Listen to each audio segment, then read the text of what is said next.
द्वारका में जो घटित हुआ वो केवल दुर्योधन और अर्जुन ही जानते हैं। दुर्योधन को केवल आपने भ्रम दिया और शक्ति दी अर्जुन को। नारायणी सेना को चुनना दुर्योधन का चुनाव था मित्र। मैंने तो उसे केवल विकल्प दिए। अब दुर्योधन ने क्या चुना ये तो उसका निर्णय। इसमें मैं क्या कर सकता था? आप जो कर सकते थे आपने किया माधव, और उसका परिणाम वही हुआ जो आप चाहते थे। यदि आप पक्षपाती नहीं होते तो अर्जुन को देखते ही आप उससे पूछते कि वो युधिष्ठिर के स्थान पर वहां क्या कर रहा है, परंतु आपने ऐसा नहीं किया। यदि तुम दुर्योधन के चुनाव पर निराश तो खेल मैंने नहीं, उसके दम, उसके लालच, उसके अहंकार ने खेला है मित्र। आप भी भली भांति जानते हैं कि दुर्योधन युधिष्ठिर से कहीं अधिक सक्षम शासक है। इस समय भारत को शासक की नहीं, धर्म की आवश्यकता है, धर्मराज की आवश्यकता है मित्र। फिर भी मैंने तुम्हारे तथाकथित सक्षम शासक को विकल्प दिए मित्र, जो विकल्प चुनने में ही चूक गया। वो कैसा सक्षम शासक मित्र? और मेरे विकल्प का क्या? आपने मुझे विकल्प क्यों नहीं दिया? कौरवों और पांडवों के मध्य आपने मुझे क्यों छोड़ दिया? क्या आपकी दृष्टि में मेरा कोई महत्व नहीं केशव? मैंने तो सदैव तुम्हें विकल्प दिए मित्र। अब तुमने ही मुझे नहीं चुना तो उसके लिए तुम स्वयं उत्तरदायी। मैंने तो वर्षों पहले तुम्हारा सारथी बनना स्वीकार किया था मित्र, परंतु तुमने ही अलग मार्ग चुना। मैं तुम्हें सदा धर्म के लिए लड़ते देखना चाहता था, परंतु तुमने सदैव दुर्योधन के छल का साथ दिया। परंतु अब भी कुछ नहीं बिगड़ा। तुम्हारे लिए अब भी अवसर शेष है मित्र। तुम मनुष्य श्रेष्ठ हो, परंतु अनुचित स्थान पर। उचित स्थान का चुनाव करो मित्र। ये विकल्प नहीं है माधव, और यदि आप इसी को विकल्प कहते हैं तो आप ऐसा विकल्प मुझे अनेक बार दे चुके हैं, और मैंने सदा आपसे कहा कि ऐसा संभव नहीं है। मुझे इस बात का खेद रहेगा कि आप मेरे साथ नहीं होंगे, परंतु ये खेद मैं अपने मित्र को नहीं होने दूंगा, जिस मित्र ने मुझ पर विश्वास किया। आप अपना धर्म निभाइए और मैं अपना ऋण चुकाऊंगा वासुदेव।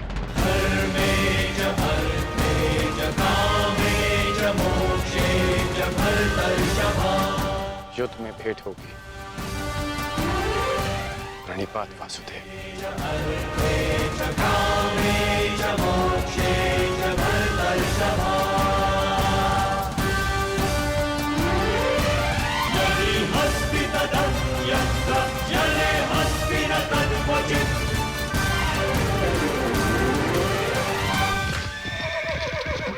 नहीं मित्र, युद्ध से पूर्व हमारी भेंट होगी और मैं तुम्हें एक और अवसर दूंगा। तुम्हें आभास कराऊंगा कि जितना सम्मान तुम्हें चाहिए उससे कहीं अधिक सम्मान के योग्य हो तुम। अगली भेंट में तुम्हारी वास्तविकता से भेंट करवाऊंगा मित्र। तुम्हें ज्ञात होगा कि तुम वास्तव में कौन हो। आशा है कि उस दिन तुम उचित विकल्प चुनोगे मित्र।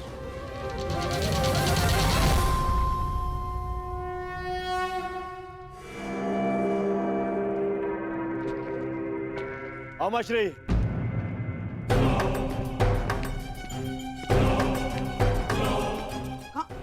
कहाँ थे तुम? मैं कब से तुम्हारी प्रतीक्षा कर रहा हूँ। बताओ क्या हुआ द्वारका में? और उस छलिया के रहते तुमने नारायणी सेना को कैसे अध्ययन किया आपने? हैं? अब बैठिए तो बैठिए।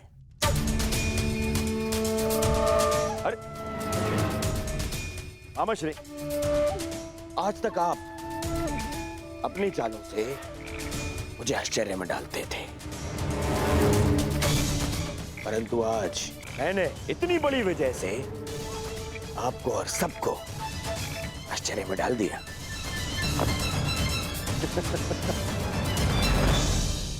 सब इतने प्रसन्न है मेरे इस निर्णय से, सवाए मेरे मित्र कर्ण के। समझ में नहीं आता उसे अभी भी ऐसा क्यों लगता है कि मुझे सेना को छोड़ के उसने हत्या कृष्ण को चुनना चाहिए था।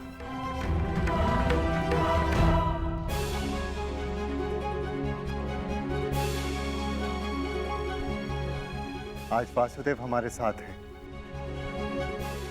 तो इसका सारा श्रेय पांचाली को जाता है। यदि तुमने अर्जुन को ना भेजा होता तो कदाचित ये संभव ना होता। आपका मेरे प्रति इतना विश्वास मेरे लिए बहुत सम्मान की बात है आर्य, और मुझे भी पूर्ण विश्वास है कि आप हस्तिनापुर के लिए अधिक योग्य शासक सिद्ध होंगे। अरे कोई जाओ, समझाओ, बताओ उसे कि कितनी बड़ी भूल कर रहा है वो। भूल तो तुम कर रहे हो दुर्योधन।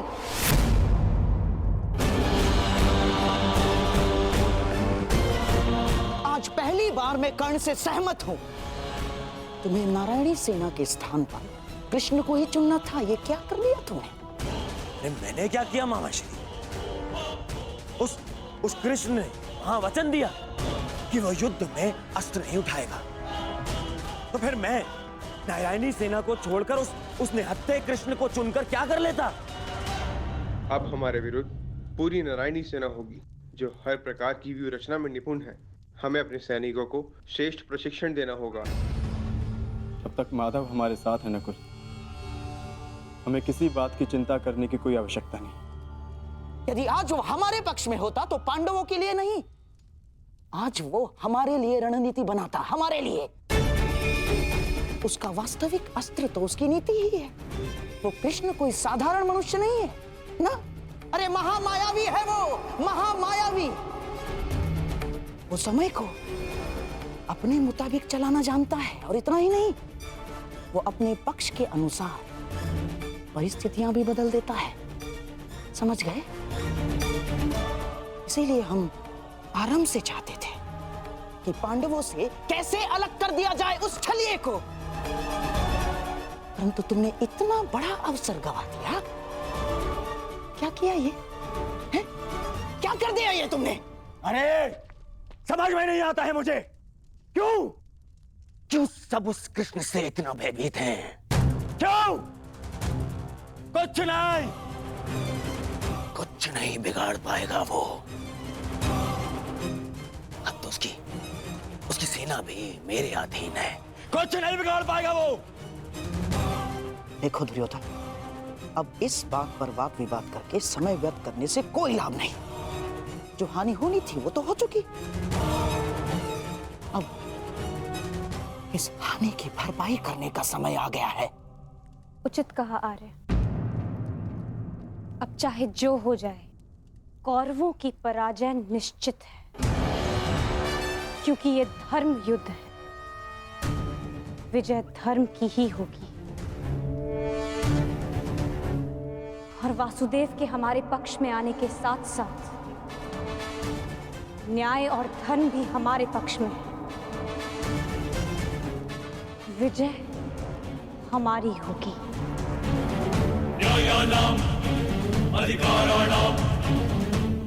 ये महाभारत भारत का नवनिर्माण करेगा।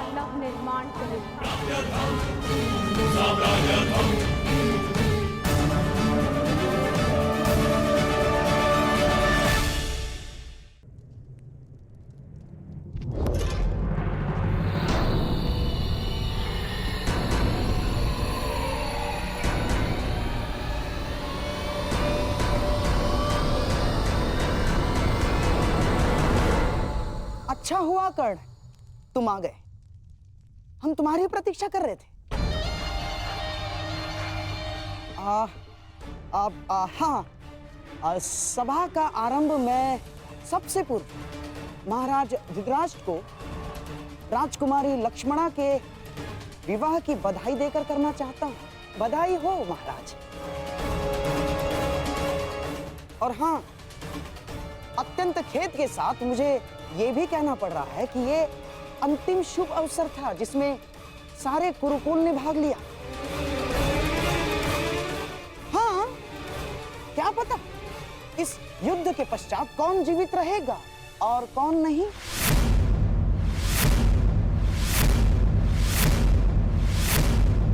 स्पष्ट रूप से कहिए गंधार राज, आपका तात्पर्य क्या है? अब से पूर्व तो आपने इस प्रकार के विचार कभी प्रकट नहीं किए, और अब जब दुर्योधन ने कृष्ण को ना चुनकर नारायणी सेना को चुना है, तो अब इस प्रकार के विचार क्यों? आपका प्रश्न उचित है महामहिम, परंतु यदि मैं अपनी भूल स्वीकार भी करता हूं, तो क्या वो भूल मैं सुधार सकता हूं? कर्ण, तुम्हारा इस विषय में क्या कहना है? मेरा मानना है कि हमें वार्तालाप में समय व्यर्थ नहीं करना चाहिए। हमें अपनी सेना को प्रशिक्षण देकर उन्हें और शक्तिशाली बनाना होगा। अपनी सेना में अधिक से अधिक महान योद्धाओं को एकत्रित करना होगा। मेरा एक और मानना है कि हमें युद्ध के लिए तत्पर रहना चाहिए।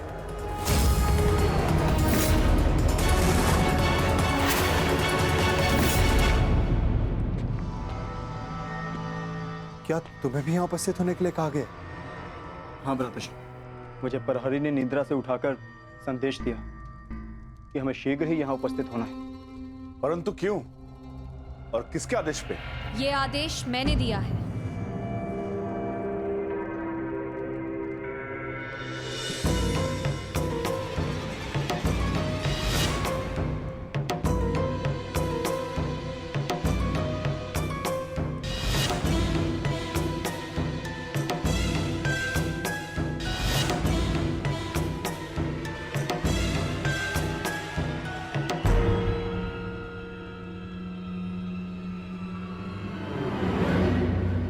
पांचाली, इतनी रात में तुम ये? क्योंकि ये समय सोने का नहीं है धर्मराज, जागने का है। और जो बात मैं कहना चाहती हूँ उसके लिए सूर्योदय की प्रतीक्षा नहीं कर सकती। ऐसा क्या है पांचाली?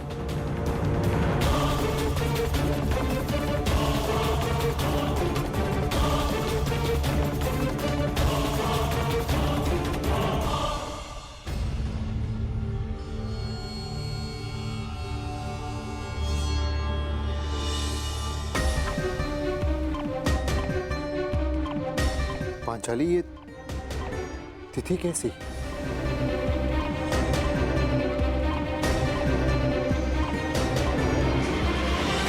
ये वो तिथि है आर्य जिस दिन हम कौरवों के विरुद्ध युद्ध आरंभ करेंगे।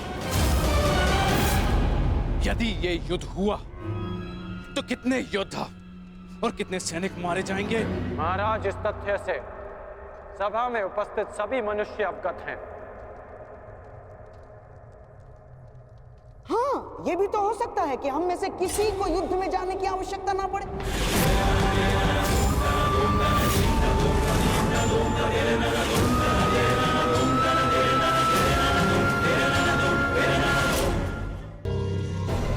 महामहिम, जैसे पुराणों में मैंने पढ़ा है कि स्वयं भगवान भी अपने शत्रुओं को एक अंतिम अवसर देते हैं, तो क्या हम अपने शत्रु को अंतिम अवसर नहीं दे सकते? दे सकते हैं ना महामहिम? गांधार राज, युद्ध होना निश्चित है और होकर ही रहेगा। और इसकी उल्टी गिनती प्रारंभ हो चुकी है।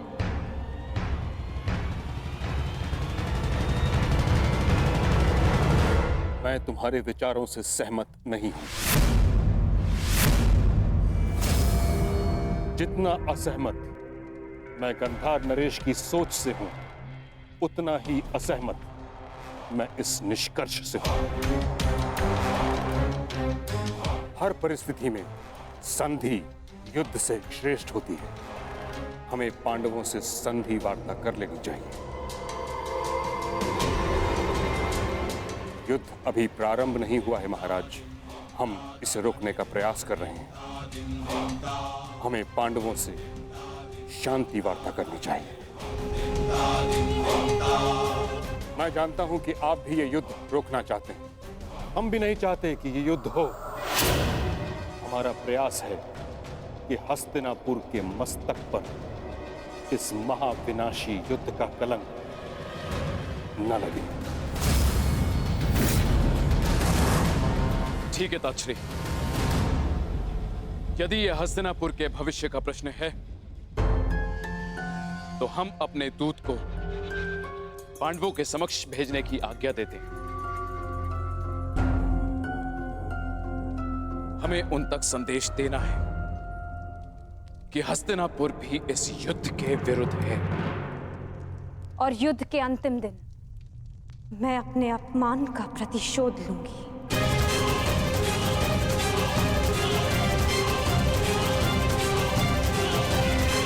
जिस दिन दुर्योधन का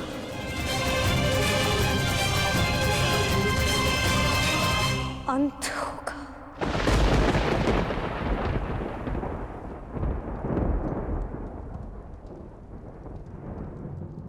महाराज ऐसे ये मेरा अंतिम निर्णय है कर्ण।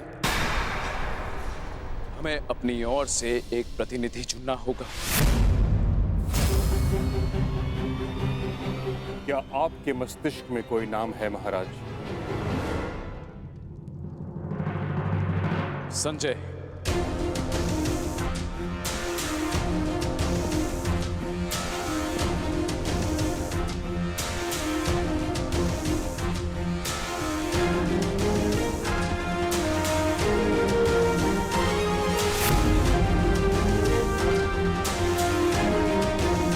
प्रणिपात महाराज।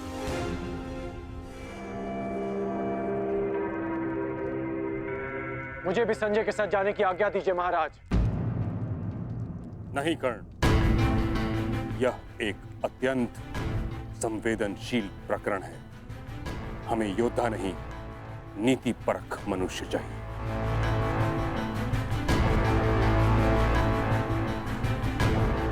विदुर, तुम संजय के साथ जाओगे।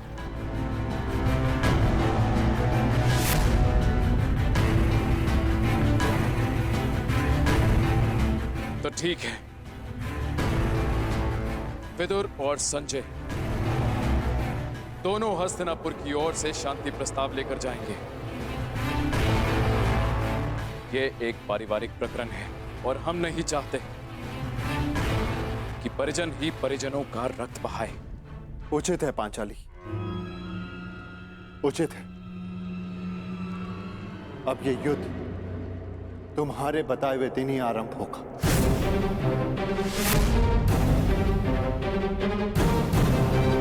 और इसका संदेश हम कौरवों तक पहुंचा देंगे।